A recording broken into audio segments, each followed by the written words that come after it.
Hello everyone, welcome to my channel कानून की बात by Shan Garg. So today I'll discuss about what is reading. You must have come across these terms when you are reading the constitution or the history of the constitution, that such and such provision was passed after this many reading or that many reading.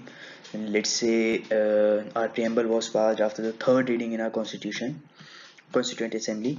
So without wasting any more time, let's start this video. So guys, this can be said to be the whole process of reading.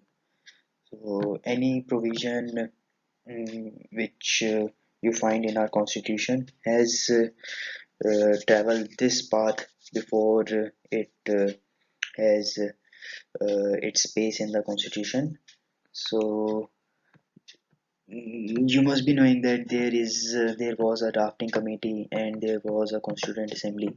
So any provision or any provision was first uh, drafted by our drafting committee, and then as it is also shows that drafting committee first draft the provision and then it goes to the constituent assembly.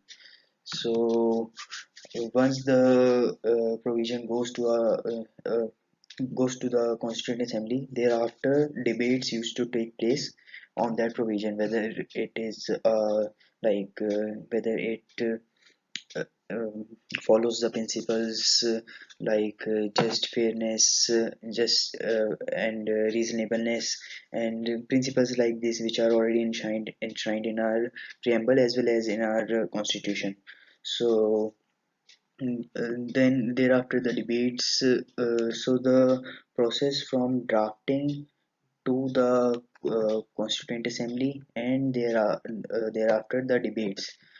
So still from drafting and till debates, this whole process used to is called as first reading.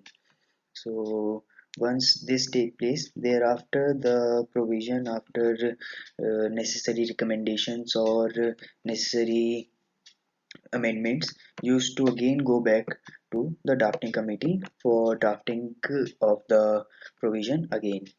So this was the process of reading, and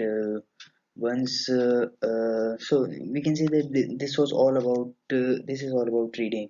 So we are not supposed to expand this any further. It's a very simple concept, and it's just that many students are not very much familiar of this concept. That's why they are say confused or are very much afraid that what reading is. They think it's a very big concept or some big thing. So it's not like that. It's just a small concept from the life of every provision.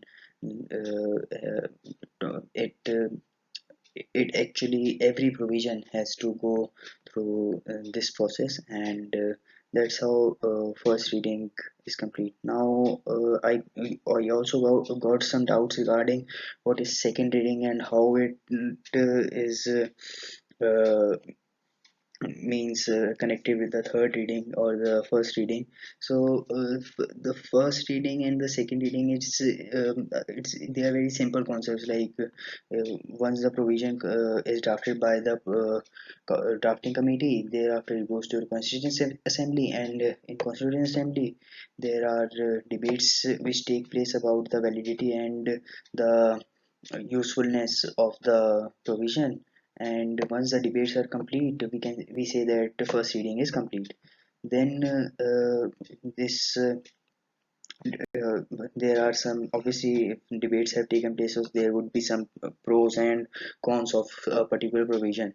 So once that cons and pros, whatever it is, and actually it is basically the recommendations which are made by the constituent assembly, and these recommendations are again sent to the drafting committee.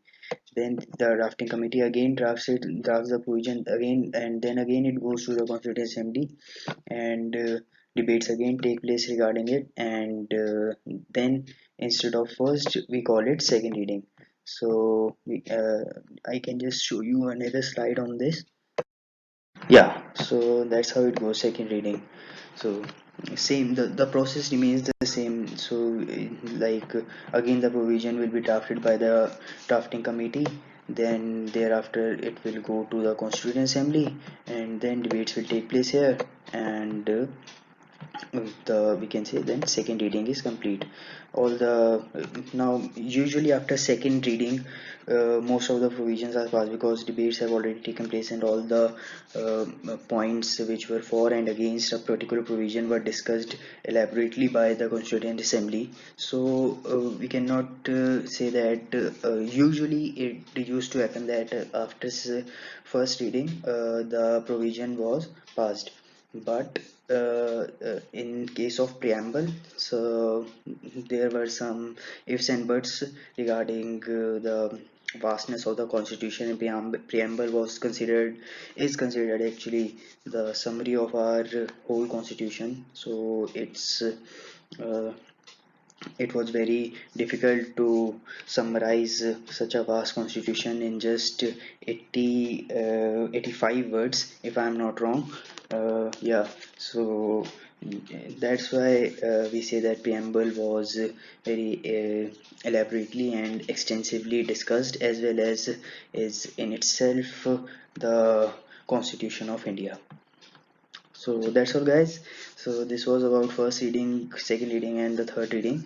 So if you have any other doubts, you can just post your doubts in the comment box, or you have uh, my you must or you I'll be posting my contact number as well once I'll be starting with a series of these law talks or small law topics. Thereafter we can discuss about it. So that's all, guys. Thanks for watching the video.